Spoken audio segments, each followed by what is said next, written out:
La Bible en un an, le 28 octobre, le Cantique des Cantiques, chapitre 5, verset 2, au chapitre 8, verset 14, le livre des Psaumes, chapitre 96, verset 1 à 13, le livre des Proverbes, chapitre 26, versets 22 et 23, l'évangile de Jean, chapitre 1, verset 1 à 18. Cantique des Cantiques, chapitre 5. J'étais endormi, mais mon cœur veillait. C'est la voix de mon bien-aimé. Il frappe. Ouvre-moi, ma sœur, mon amie, ma colombe, ma parfaite, car ma tête est couverte de rosée, mes boucles sont pleines des gouttelettes de la nuit. J'ai enlevé mon habit, comment pourrais-je le remettre? J'ai lavé mes pieds, comment pourrais-je les salir? Mon bien-aimé a passé la main par la fenêtre, et j'ai été bouleversée à cause de lui. J'ai commencé à ouvrir à mon bien-aimé, et de mes mains a perlé la myrrhe. De mes doigts, la myrrhe a coulé sur la poignée du verrou. J'ai ouvert à mon bien-aimé, mais mon bien-aimé s'était retiré. Il avait disparu. Je perdais tous mes moyens pendant qu'il parlait. Je l'ai cherché, mais je n'ai pas trouvé. Je l'ai appelé, mais il ne m'a pas répondu. Ce sont les gardes qui font la ronde dans la ville qui m'ont trouvé. Ils m'ont frappé, ils m'ont blessé, ils m'ont enlevé mon châle, les gardes des murailles. Je vous en supplie, filles de Jérusalem, si vous trouvez mon bien-aimé, que lui direz-vous? Que je suis malade d'amour. Qu'a-t-il de plus qu'un autre, ton bien-aimé, toi, la plus belle des femmes? Qu'a-t-il de plus qu'un autre, ton bien-aimé, pour que tu nous supplies de cette manière? Mon bien-aimé est blanc et vermeil. On le remarque au milieu de dizaines de milliers. Sa tête est d'or pur, ses boucles sont flottantes, noires comme le corbeau. Ses yeux sont pareils à des colombes au bord des ruisseaux.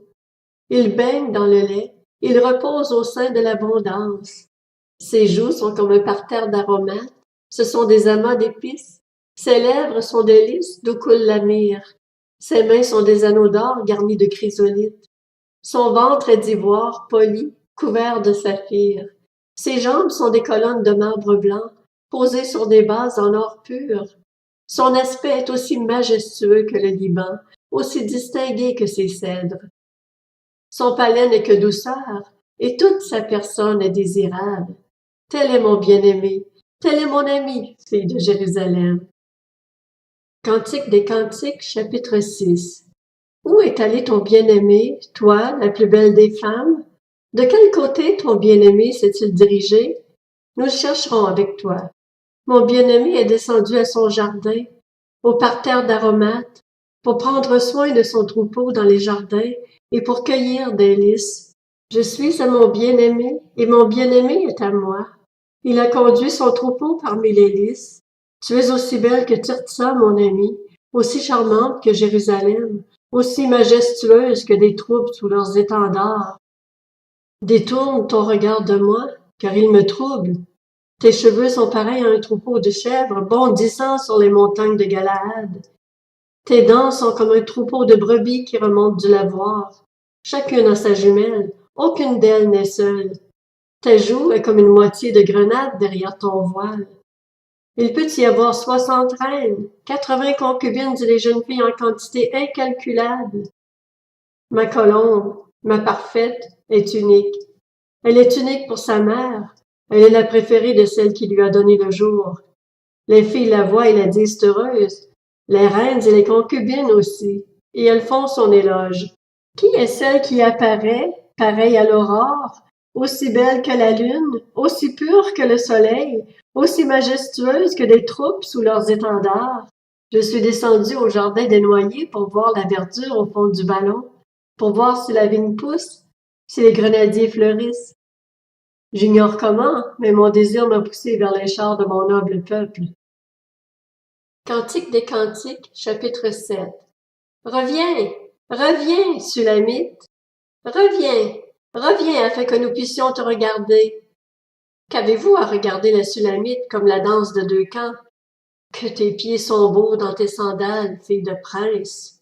Les contours de tes hanches sont comme des ornements. œuvre des mains d'un artiste. Ton bassin est une coupe arrondie où le vin parfumé ne manque pas. Ton ventre est un tas de blé entouré de lys. Tes deux seins sont comme deux fans, comme les jumeaux d'une gazelle. Ton cou est comme une tour d'ivoire.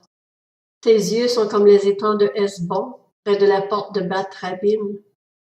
Ton nez est comme la tour du Liban qui monte la garde face à Damas. Ta tête se dresse aussi fièrement que le Carmel, et les cheveux de ta tête sont comme la pourpre. Un roi est prisonnier de boucles. Que tu es belle, que tu es agréable, mon amour, au milieu des délices. Ta taille ressemble au palmier et tes seins à des grappes. Je me dis, je veux monter sur le palmier pour attraper ces grappes. Que tes seins soient comme les grappes de la vigne, le parfum de ton souffle comme celui des pommes, et ton palais comme un vin excellent. Il coule aisément pour mon bien-aimé et glisse sur les lèvres de ceux qui s'endorment. Je suis à mon bien-aimé et son désir se porte vers moi.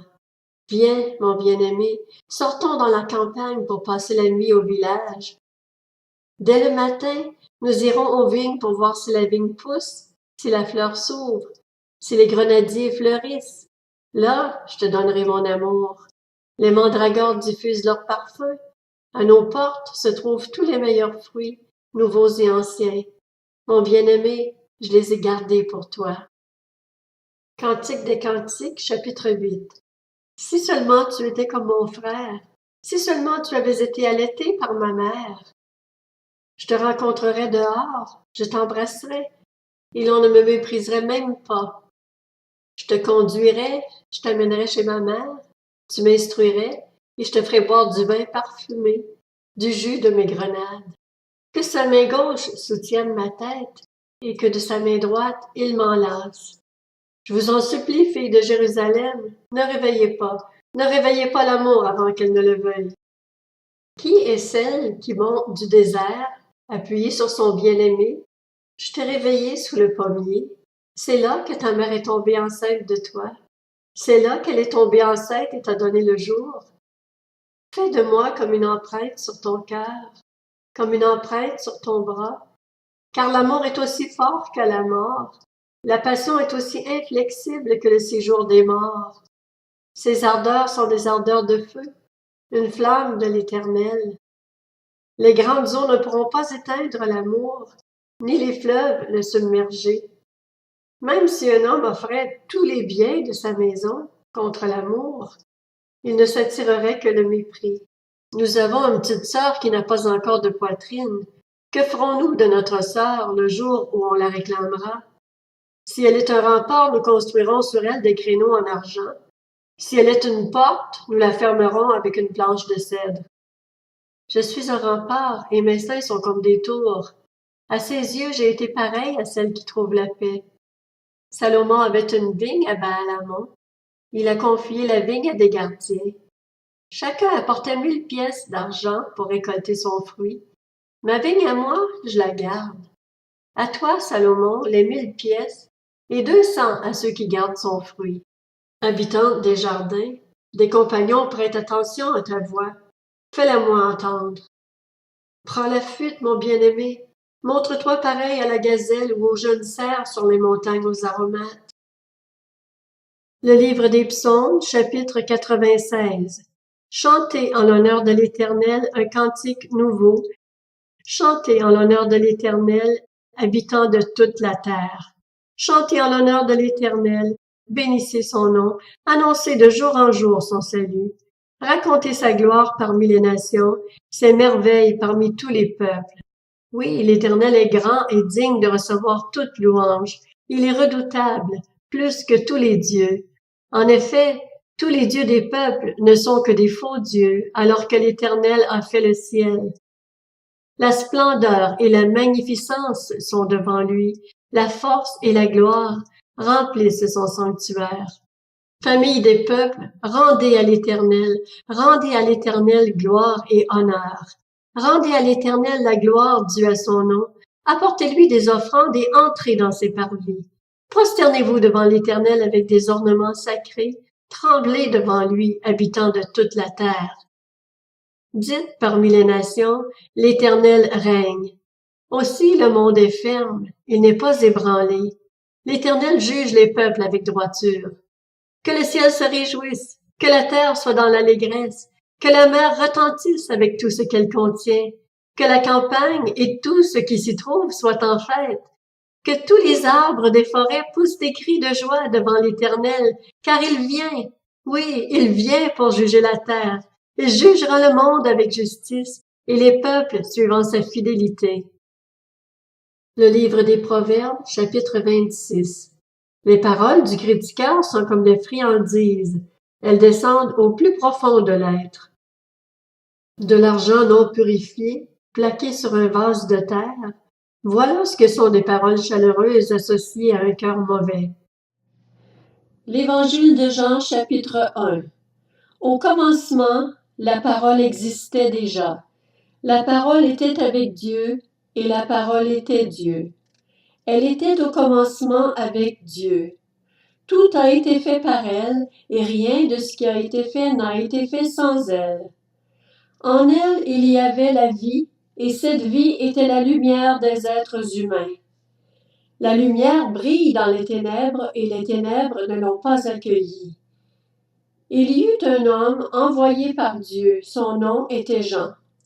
Il vint comme témoin pour rendre témoignage à la lumière, afin que tous croient par lui. Il n'était pas la lumière, mais il vint pour rendre témoignage à la lumière.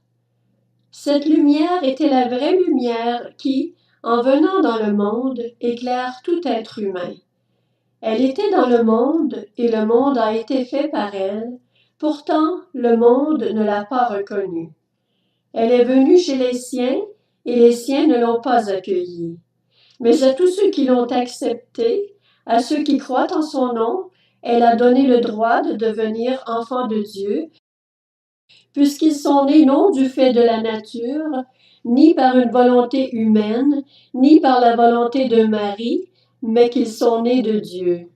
Et la parole s'est faite homme, elle a habité parmi nous, pleine de grâce et de vérité, et nous avons contemplé sa gloire, une gloire comme celle du Fils unique venu du Père. Jean lui a rendu témoignage et s'est écrié. C'est celui à propos duquel j'ai dit, celui qui vient après moi m'a précédé, car il était avant moi.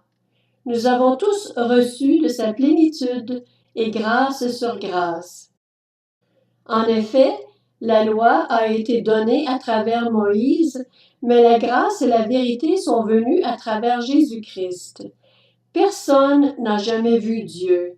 Dieu, le Fils unique, qui est dans l'intimité du Père, est celui qui l'a fait connaître.